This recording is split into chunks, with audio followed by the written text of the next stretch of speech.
Hello again, Netrunner fans. Willingdon here, and this is part 2 of my source review. In this part, we're going to be talking about the runner cards that are in the pack. The first card that we have is an Anarch card. This is Incubator. It's a virus program. It's 3 to install, 1 MU, and it is 3 influence. When your turn begins, place a virus counter on Incubator, and then it has click, trash, move all virus counters from Incubator to another installed virus program. So I really like the idea of this card, but I think it's going to be extremely narrow in its use. Really the best thing that I can come up with to do with a bunch of virus counters on one thing is medium, maybe also nerve agent. I guess hypothetically like Data Sucker or Imp could be okay with this thing, but I think really what we're going to be talking about is medium or nerve agent. This is a really expensive way to make those cards a lot more effective. The thing that I'm seeing with this card is actually based on a deck that I played against at Nationals, that was based on Blackmail. And the idea of the guy's deck was that he would play a medium down, and then he would play Surge to give the medium some extra counters, and then he would use Blackmail to run through my totally unrezzed wall of ice. And I think this is a way to do that sort of concept a lot better than using Surge, because you'll be able to play this down, let it accumulate counters, and you won't necessarily have to have other viruses in play until the turn when you're going to use this effect. So are they really going to want to purge this when it isn't having a direct impact on the game at that moment? Difficult decision for the Corp there. That said, man, this thing's expensive. 3 influence. This is going to be hard to use, but I think the deck that could use it to good effect. Next up, we have another Anarch virus program. This is Exotidae. It is 1 to install, 1 MU, and 2 influence. Whenever the Corp loses at least 1 credit, gain a credit. Trash this if the Corp purges virus counters. There are a lot of reasons that I don't like this card. First of all, the name. It really, to me, seems like they dug to the bottom of the barrel of obscure words when it comes to the title of this thing. I had to look this thing up on Wikipedia, and I'm not even sure I pronounced it right. Are we going to see other cards that have technical insect classifications as their title? Was there something wrong with just calling this Tick? Anyhow, I also don't like the effect of this card. I think that there's too few ways to force the Corp to lose credits, and the best ones make the Corp lose a lot of credits all at once rather than losing them in small increments. This is obviously a lot better if the Corp is losing 1 credit at a time or losing smaller numbers of credits at a time instead of all in one go. Really, the best way I can come up with to do that is Lamprey, but I'm not sure you're really going to want to do that. Maybe a deck that's based on Fester that makes it really difficult to purge could use something like this, but in general, I'm not wildly excited about this card. I just don't like this card. Next up, we have a Shaper run event. It's called Code Siphon, and it's 0 to play, 4 influence. Make a run on R&D. If successful, instead of accessing cards, you may search your stack for a program and install it, lowering the install cost by 3 for each piece of ice protecting R&D. And then you take a tag. I'm pretty impressed with the design on this card. First of all, this is a run event for Shaper. We don't have a whole lot of those in Shaper, but the ones that we have tend to be pretty different than the types of run events we see in other factions, and this one's no exception. A tutoring effect based on a run event is pretty unprecedented, and I think that this is going to be playably good. I really like this early in the game to get some cheap things out of your deck. even if you just go get a self-modifying code, I could see a lot of situations where that would be worth it. Now, I don't see so much the use of this card later in the game, where you're getting through R&D and you're reducing the cost of some monstrous program. Like they have 2 or 3 pieces of ice there, and you're reducing it by 3 to 6 or by 6 to 9. I don't really see that being a very common scenario, but I do think that the early game scenarios and the mid game scenarios with this card are going to be worth it, especially since a lot of Shaper decks are already focused on R&D anyway, since we have all kinds of goodies like indexing and Maker's Eye and R&D interface. So this is a nice instead of accessing effect. I think it's reasonably strong. I'm going to be trying it in some decks. I think the tag is easily worth the effect in a lot of situations. And I think just having another tutoring effect attached to a run event is very cool. I also like the 4 influence on this card, making it, you can only play it in a faction that already has a lot of tutoring. I like that idea. Next up, we have a program for Shaper. This is Collective Consciousness. It's 2 to install, 2 MU, and it's 2 influence. Draw a card whenever the corp reses a piece of ice. So this reminds me of Compromised Employee to a certain extent. It's a card that gives you a bonus when the corp reses ice. But man, that 2 MU, that's really holding this card back. If you have an MU setup, which you could reasonably have in Shaper, where you're able to support this kind of thing, then hey, this card might be useful. But an overwhelming number of decks aren't going to have 2 MU to use to this thing. And I think this thing is actually better with multiple of it in play because, if you're going to want to draw 1 card when they res an ice, drawing 2 is probably going to be good too. But man, that's 4 MU. This works really well with D-res effects. So I could maybe see a Shaper deck kind of more focused on derezzing stuff. Maybe Nasir could use this since it kind of synergizes with his ID ability. But it seems to me like the ability to derez ice and then draw more cards when they have to re-res the ice is one of the ways that you could capitalize on this thing. I like using this maybe with Leprechaun, since Leprechaun is a pretty good way to mitigate the 2 MU. I think this card maybe has some potential, and I like funky specialized programs that have good effects that are difficult to use. So I think this card is maybe playable, but it's certainly a highly specialized card. Next up, we have the runner card that I think has had the most buzz out of any of them in the pack, and that's a new icebreaker for Shaper called Sage. It's a decoder fractor. It's 4 to install, 2 MU, 0 strength, and it's 3 influence. Sage has +1 strength for each unused MU, and then it has 2 credits, break a code gate or barrier subroutine. So the most interesting thing about this card is that it's kind of an AI breaker in that it can break multiple types of ice, but it isn't actually an AI breaker. It counts as both a decoder and a fractor. Now, there aren't a whole lot of situations where that would matter. It counts as a fractor against wraparound. You can use recurring credits that you can only use for decoders, such as with the stealth card. You can use that on this to break barriers, so that's kind of nice. I think the fact that it counts as the 2 types and also breaks the 2 types is really critical. That said, it's going to be pretty difficult to use for a few reasons.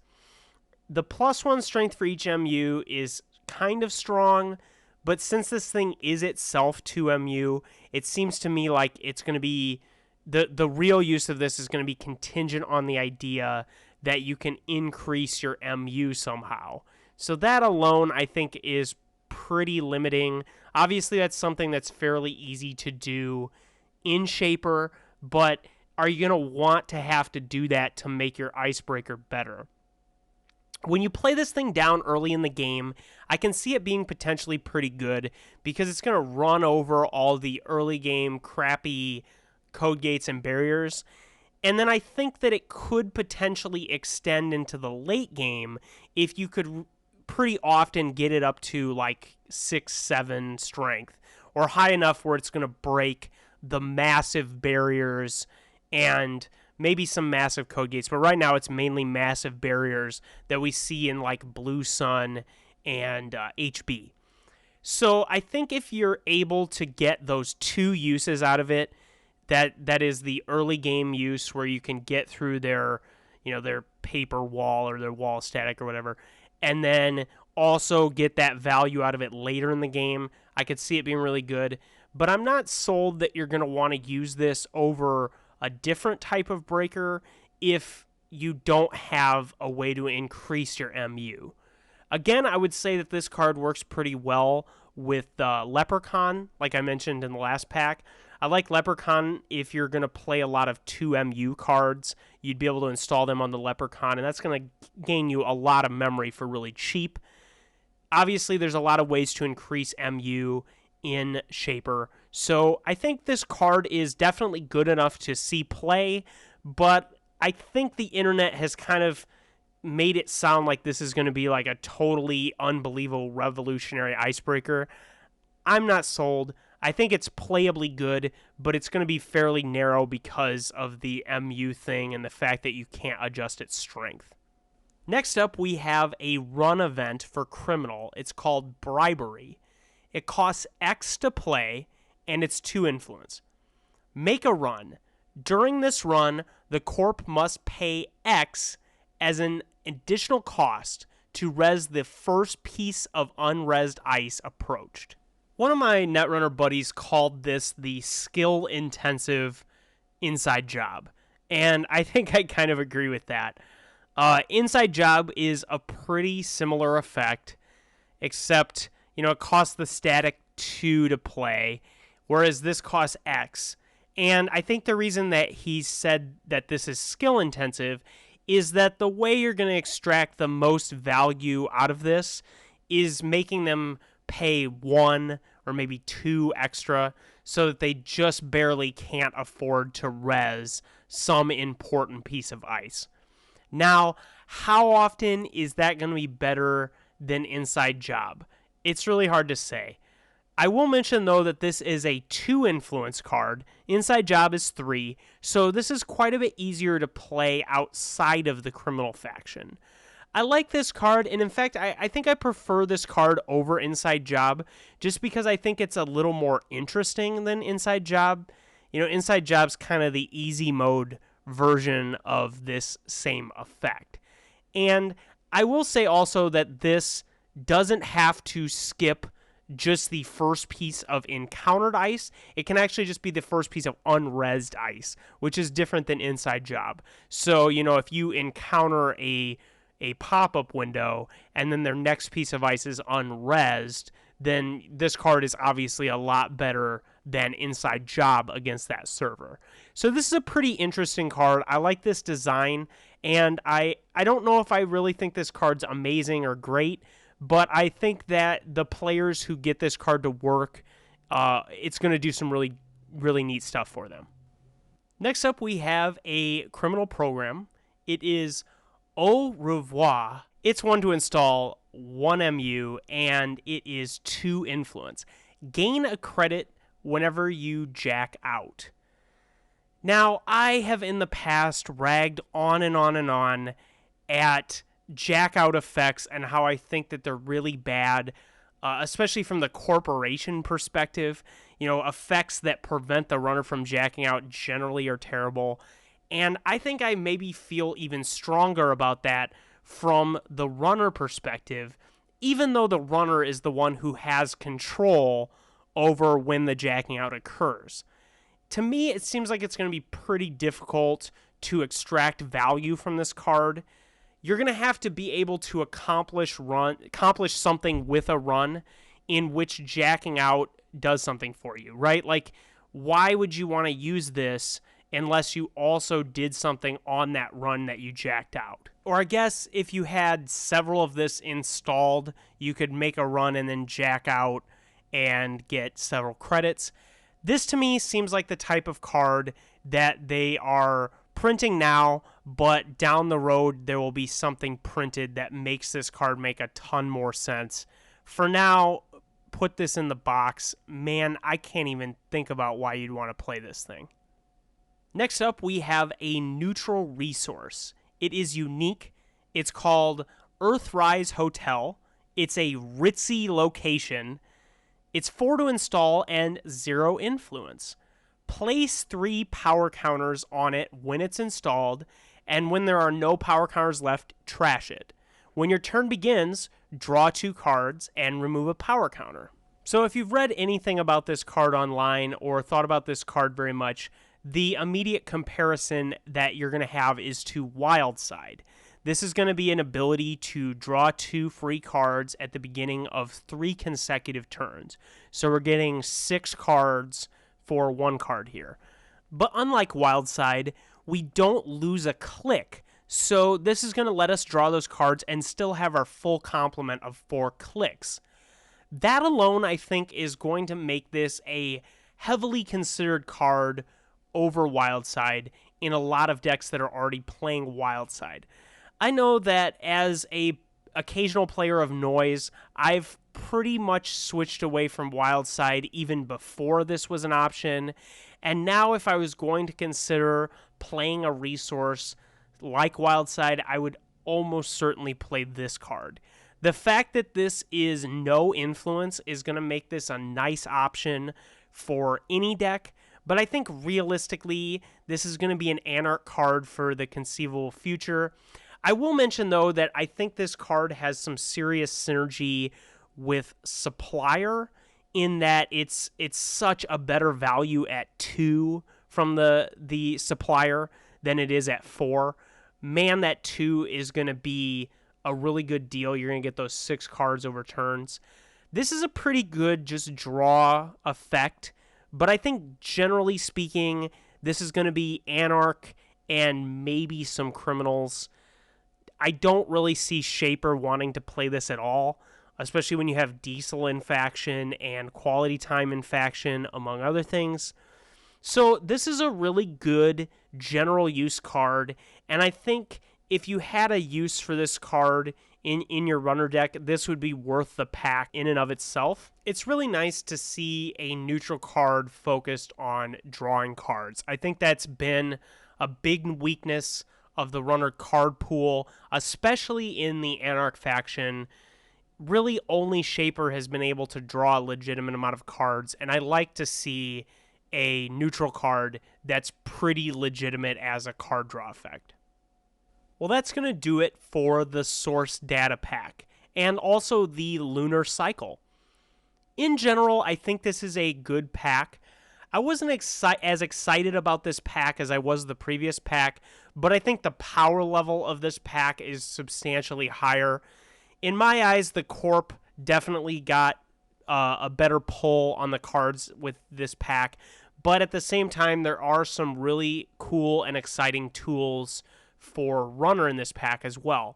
I think this is a really good effort out of the Lunar Cycle, and I think this is a good way to lead us into the next big box, which this is definitely right on the heels of.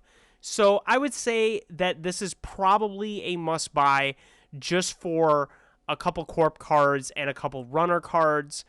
But I think that there are enough specialty cards in this pack that if you don't see a big use for them, you could maybe skip this one.